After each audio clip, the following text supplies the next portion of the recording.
नमस्ते, मेरा नाम डॉक्टर संदेश खंडेलवाल है, मैं न्यूरोसर्जन हूँ।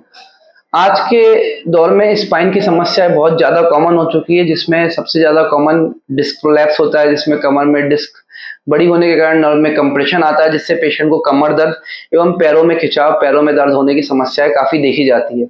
हमें इस बात की खुशी है कि इन समस्याओं के इलाज के लिए आज के ज़माने में बहुत ही मॉडर्न सुविधाएँ उपलब्ध है, जैसे कि माइक्रोस्कोपिक डिस्केक्टोमी जिसमें हम छोटे से चीरे से इस सर्जरी को कर पा रहे हैं, तथा एंडोस्कोपिक सर्जरी जिसमें एक टाँके के थ्रू, एक छेद के थ्रू हम पेशेंट की स्पाइन की समस्याओं से निजात दिला सकते हैं।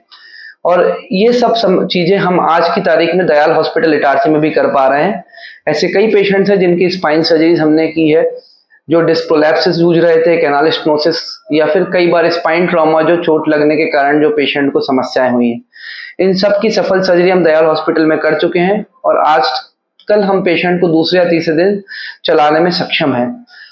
तो मैं सिर्फ यही मैसेज देना चाहूँगा कि जो कोई भी इन समस्या जैसे कि कमर दर्द, कमर से पैरों में दर्द आना या गर्दन दर्द, हाथ पैरों में अकड़न की समस्याओं से जूझ रहे हैं, आप बिल्कुल भी फ़िक्र मत करिए और इसका उचित इलाज संभव है, जो बहुत ही मॉडर्नाइज़ हो चुका है।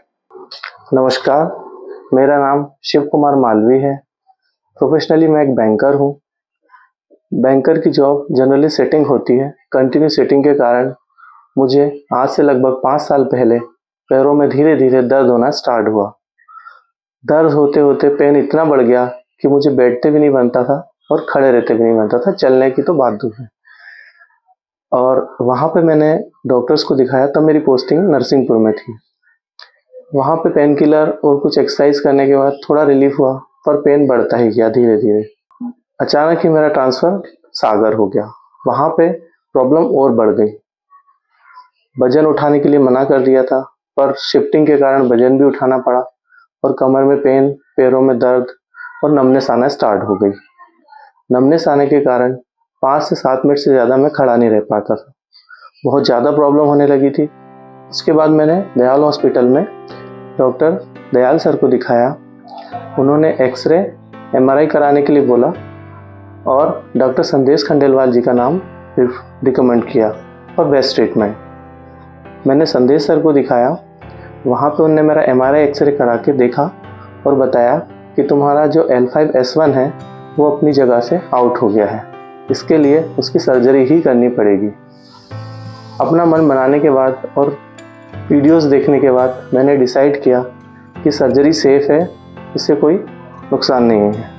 और जब मैंने चार्जेस पूछे कि क्या चार्जेस लगेंगे, तो वो भी अन्य हॉस्पिटल्स की अपेक्षा काफ़ी बेटर थे और काफ़ी अच्छे थे।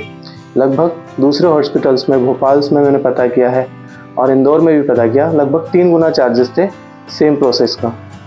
फिर मैंने दयाल हॉस्पिटल में ही अपनी सर्जरी प्लान की है। वहाँ पर अपनी सर्जरी प्लान करने के बाद डॉक्टर साहब ने मेरी सर्जरी की और मुझे कुछ पल के लिए ऐसा लगा कि मैं अपनी जगह से हिल भी नहीं पाऊँगा और इतना ज़्यादा मूवमेंट करने में दर्द हो रहा था। शायद वो मेरा डर था। जब सर आए, संदेश सर आए, मुझे हाथ पकड़ के खड़ा किया, एक पल में उन्होंने मुझे खड़ा कर दिया और मैं चलने लगा। मैंने सोचा भी नहीं था कि ऐसा जादू हो सकता है कहीं पे, लेकिन रियल में एक कहते हैं कि डॉक्टर भगवान होते हैं, तो वो भगवान का रूप बन के आए थे मेरे लिए। बिल्कुल एक मिनट के लिए भगवान का रूप बन गए और मुझे खड़ा कर दिया। बहुत अच्छा लगा।